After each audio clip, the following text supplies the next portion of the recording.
All right, so the Jeep is back, and we're working on a few issues that it's had since I rebuilt it. I've seen the previous videos.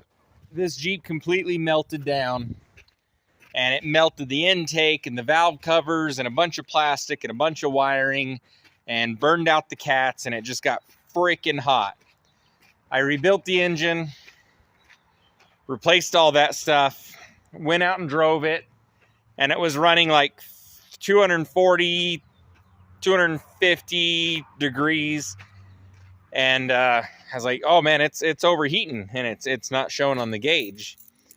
Come to find out that these Jeeps can commonly run pretty hot, and they run like, the fan turns on at like 227, and they can run 240, 250 degrees under normal operating conditions. So we put a Mitsumoto 180 degree thermostat, Mitsumoto oil cooler. When we rebuilt it, we turned the fan down to turn on at like 180, 185, something like that. And then the high fan was going to kick on 200, 205, somewhere in there. And that's like a linear thing that fan just ramps up the hotter it gets. Well, it got a little bit hot the other day, and so let me show you these parts. So for whatever reason, this tab broke off of the thermostat, and it got lodged down in here, and this wasn't working. It wasn't opening up properly. And this is the original, or not the original, this is the Mitsumoto thermostat we had in there. 82 degrees Celsius, whatever that comes out to be in Fahrenheit. So this wax or whatever it is heats up in here, and it pushes this rod out, and it lifts this up. So when you buy a thermostat from Mitsumoto, you have to just take this thing apart and you put it in there, and you use their spring, or the original spring. And that spring doesn't get along super well with all this system here. It doesn't seat very well, and it's very, very heavy. But maybe that thing is powerful enough. I have no idea. But even then, it just barely opens up a little bit. And even Mitsumoto didn't know how far it was supposed to open. But it didn't have much flow. So customers got 35s. It's not re-geared. And he's out screwing around in Moab, and it's getting a little bit hot. So we tested this, and I wasn't super happy with it. I talked to Mitsumoto today, and we're going to get another one of these because I'm pretty sure that this is not opening up all the way. And then you have 203 degrees Fahrenheit on this one. 95 degrees Celsius. So what was the other one? It was 80 something. 82. So what, a 13 degree Celsius temperature difference. But you can't just put a lower thermostat in it. That's, and I don't know if they tell you that or not, but then your fans will just run nonstop. And you'll kill your fans. So you need to reprogram your fans as well. So anyways, we ended up just taking the thermostat out of it just to test it, and lo and behold, the thing runs perfect. So we're going to leave the thermostat out for the summer, and it's running. When we put this together, I had a video, when we put it together, when everything was brand new, those temperatures were higher than removing this thermostat. So that tells me that this thermostat is a restriction. So the next thing would be, we were talking about putting in an inline thermostat that you can pick maybe cooler than 82 degrees. Let me look up what 82 degrees is real quick. Okay, so that's 179.6. So we'll call that a 180 degree thermostat.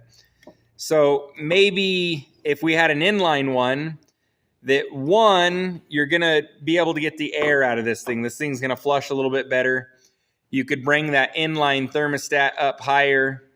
You can put a bleeder screw up higher. And then you can have normal thermostats that were made with the proper spring as a whole assembly. And then maybe you can get a 160-degree thermostat because nobody makes that for the Jeep. Or maybe you can just take it in and out a lot easier and have better access. Maybe you can make some type of bypass. But this is not the solution. So I'm pretty happy with it now. We've went and raged on it today. It was 90 degrees or something earlier in the day. I didn't get video of that part, but I got video of it when it was hot enough. So yeah. Ambient temperature, 77. Idling with air conditioner on. We're maintaining, it's been idling outside for a few minutes. After a long drive, we're maintaining 195. So let's go drive it. All right, steepest grade we got here. 76 degrees Fahrenheit. 70 mile an hour. Pedals flat to the floor.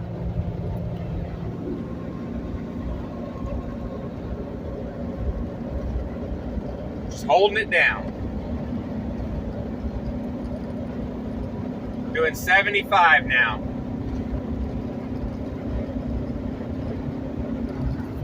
80 mile an hour, 4,000 RPM. Shifting to fifth. Lugging it down.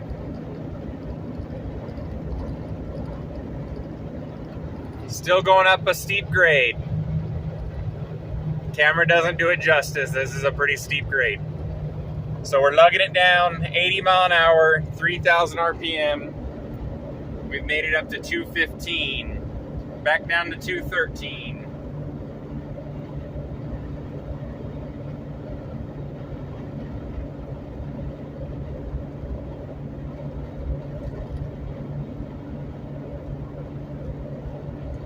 Going down. 70, maintain 70 mile an hour. I'm gonna downshift. Raise the RPM. See if that raises temperature.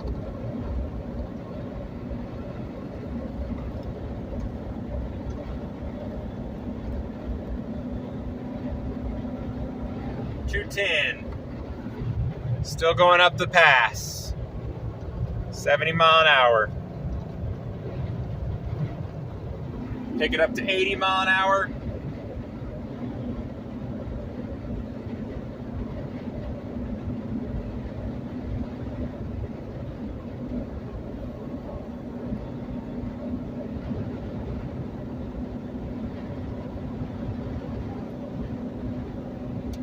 Air conditioner's on.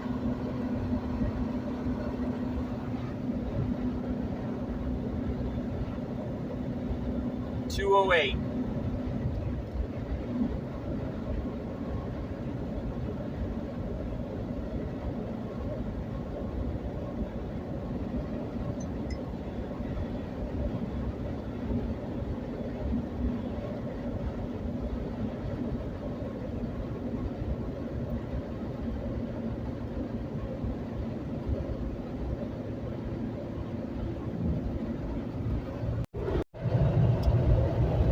The temperature gauge is right in the center. I reprogrammed this temperature gauge that the center is 200 degrees. These temperature gauges are not that sensitive, but I made this one, I lowered the temperature on this stuff in a previous video. So we're at 208, air conditioner is nice and cold. Everything's good. If your Jeep, go look at the actual numbers on your Jeep, on your 3.6 Pentastar. They're not doing, we're down to 206 now, still going uphill. They're not doing that well temperature-wise. That is, your Jeeps are probably running 230 if you run it hard like that. So I haven't been able to get this thing to break. I haven't actually got it up to 214 before. I haven't got it to break 215, so and that's hauling a trailer and everything. It seems to maintain that. That's probably the max limit of the radiator and the water pump, the max efficiency I'm going to get out of those two with what I've got in here. So anyways, so I'm happy now. Back right down, slowing down. We're right back down to 197, 195, 194. So going downhill, it'll probably cool off. That's lugging this thing with 35s up a steep grade. I think that's a 10-mile hill, so, and just flat to the floor the whole time. So earlier in the day, we took the thermal camera. We can see the radiator working good. It's not clogged. We can see it flowing. We knew it wasn't the water pump, but there was, it just wasn't flowing hard enough. So, and that was with no matter what thermostat we had put in it. I thought it was going to overcool with the thermostat out. It's still got a heater and everything in the daytime. So as for summer, we're just going to leave it out of there. Fans are down. They're still, without the thermostat on, the fans are still kicking in. So yeah, everything's good. That's how I would personally do these Jeeps. And just leave the thermostat out. I would get a real temperature gauge that shows actual numbers. And then have it a nice thermostat where you can, I'll probably post a video. We're going to get an inline thermostat in and start using those, and then maybe experiment with that a little bit. Right now, what was I just running? 194 to 213 is perfect. That is perfect for this Jeep. So, and then the cool part is not going to hurt it to go up to 230, 240, because that's what it was designed for. But you have buffer capacity now. Now it takes a lot to get it up there. It's not just always there, and then in 1 minute you're overheating and screwed and stuck on the trail. It takes a lot of romping on it. I wish I had a factory Jeep to drive up that hill, because I guarantee they get so much hotter than you think they do. The gauges on a factory Jeep they're not reliable. It's not something, by the time that thing shows overheating, that thing has been so fucking hot that you're done. I mean, by the time that bell shows off, I think I showed it on a previous video, it's at 270 something degrees by the time the alarm goes off.